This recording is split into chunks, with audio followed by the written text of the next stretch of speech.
In 1990, I was working in a religious bookshop before I was ordained, and I was working my way through a volume going through the entire year,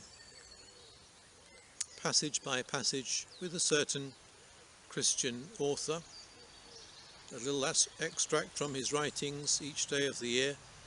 I was enjoying it, but I thought to myself, this is very powerful. I'm beginning to look at the world as if through his own eyes. And I had the idea, wouldn't it be a powerful thing if you could go through the year with Jesus, with his teachings, as if the words of his teaching recorded in the Gospels and the Bible had been written by him. And so I set myself a task of sorting out everything that he said, all his teaching in the Gospels, into 365 portions. So I sat down with an existing publication I had, which took you through the year with the whole Bible, and there was a section of that, maybe a few weeks, a couple of months, something like that, that went through the Gospels in historical order. And I went through those references, 60 odd daily portions, and tried to work out how to divide them into 365. And so I just went through the references piece by piece, maybe taking a line, a single phrase of Jesus, maybe a whole parable, depending on what seemed appropriate.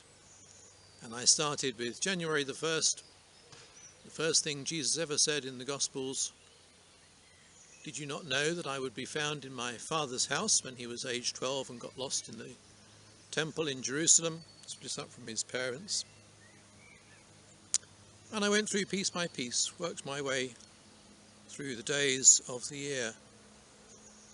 And as I drew to a conclusion, October, November, December,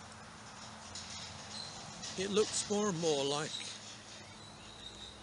my chosen, selected references were going to fit like a hand in a glove into those 365 portions. And when I got to the 31st of December, the last thing Jesus ever says is actually at the beginning of the book of Acts, just before he ascends to heaven. And it worked out, first time, in one sitting, apportioning everything he said, everything recorded in the Bible, into 365 pieces. It was like a very strange miracle. And in that instant I felt like this was something I had to do. I didn't quite know how to go about it, where to begin. But as a spiritual discipline, I wrote by hand all those passages into a Filofax wallet, personal organizer. And that's all the passages there, written out by hand, taken from the Good News Bible.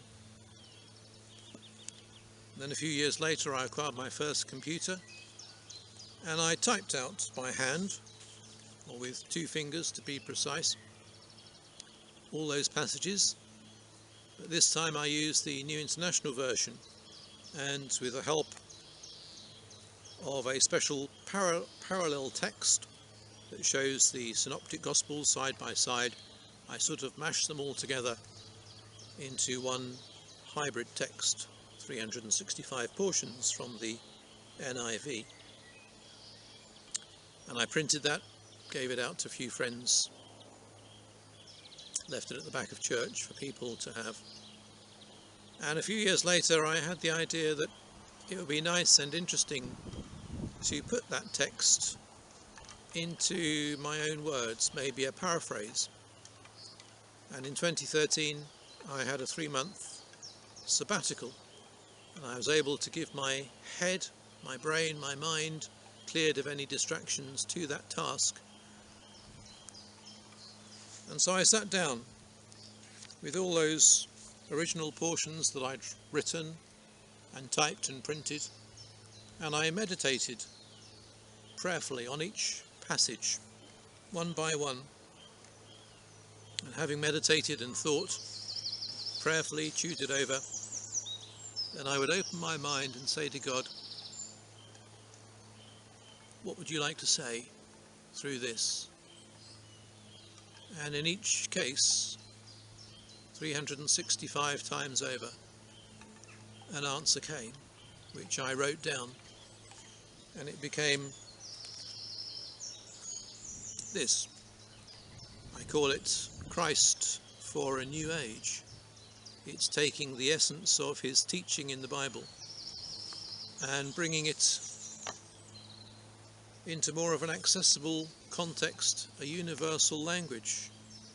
It's a language in which the word God does not appear, but instead something perhaps a little bit less political, the beloved, the benevolence, words like that. And there is, as far as possible, no explicitly religious language. It's just something that I hope anyone would be able to pick up, look at and relate to. And as soon as I'd written it, I found that it was speaking back to me, and in a very strange and vivid sense, it felt like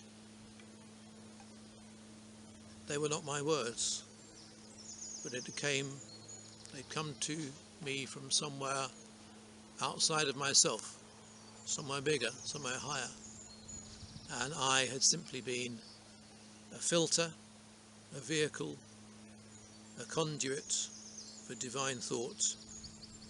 And straight away, having written and printed, I found I was getting help from these messages, and it was like